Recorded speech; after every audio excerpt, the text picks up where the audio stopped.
What's going on, nerd and geek viewers? Welcome back to the Comic Stand. It has been so long. This is my weekly show where I give you guys theories and things that I'd like to talk about. There's something nerdy that popped into my head that I want to give you guys and just love you guys so much. Thank you so much for being patient with me. Let's jump into this. Let's talk about Harley Quinn. Now, let's talk about, I've seen the Joker. This is recent. I've seen the Joker the other day, and this DC Black Label thing that they want to do, I'm all for it.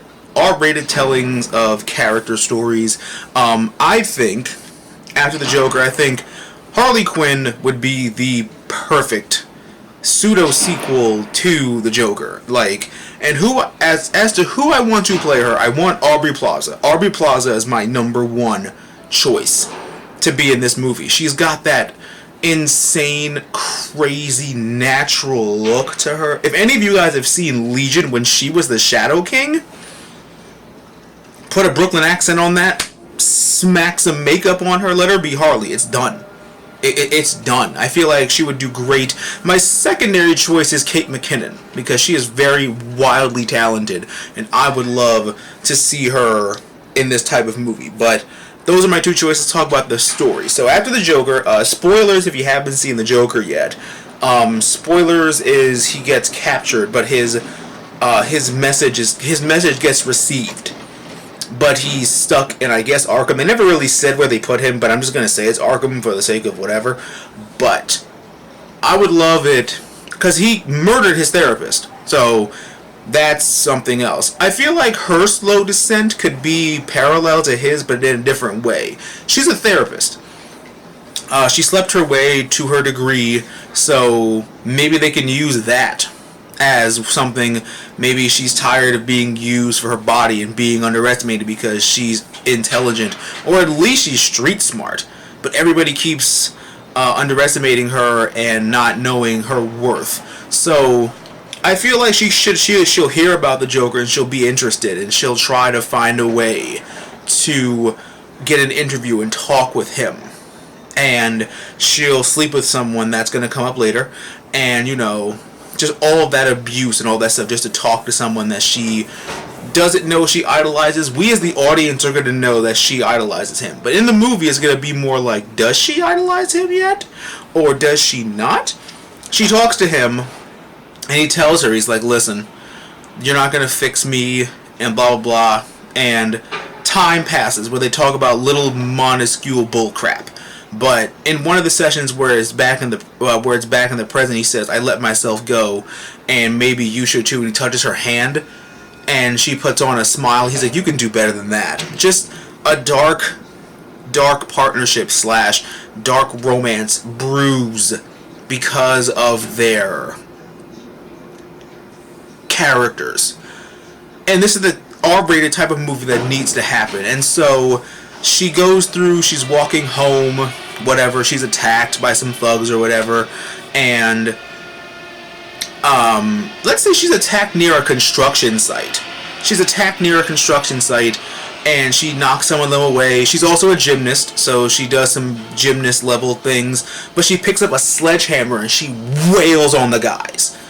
Like, she hits one dude and she's like, crushing his face. Like, imagine Negan crushing Glenn's head in The Walking Dead. And she loves the rush, and she loves the feeling. And like, his friend is trying to get away, and he's like frantically running, and she's running after him, which is funny because it's like little girl running with sledgehammer.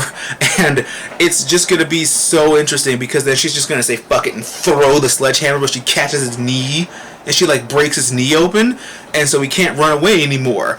And she picks up a sledgehammer, and she's like, maybe you should be nicer to girls at night, and she bashes him and she remembers what Arthur said to her throughout all the other sessions. Things that we didn't see yet. Things that we didn't hear about letting go and being your true self. And look at what I did.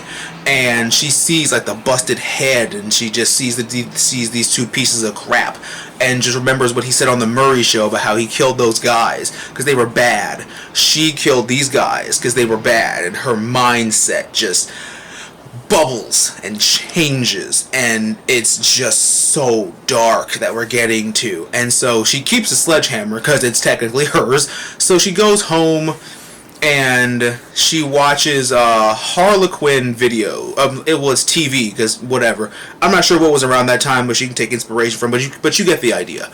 And she sees a news story about somebody taking credit for her therapeutic work while she was talking to the Joker, which pisses her off.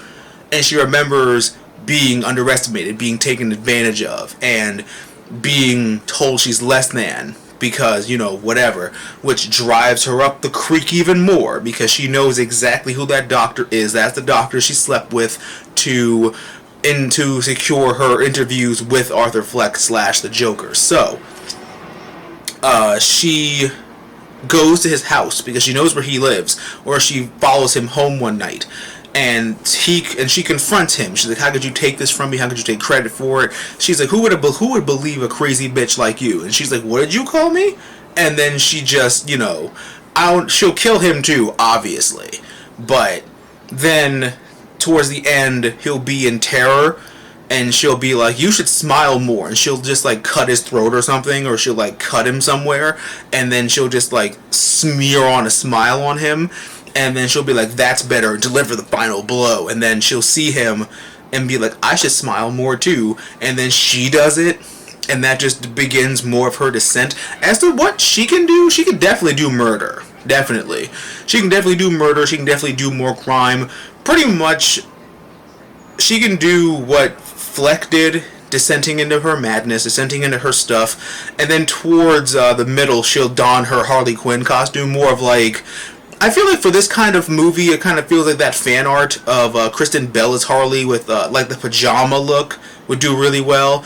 She dyes her hair red and black. She does his makeup like him, but the white, but she does like black diamonds on her eyes, and she does a red smile like how she had before, and she just be like, she's like, fuck the system. Like, she goes to the office and she, I don't think she should break him out yet. I think she should enjoy being free on her own.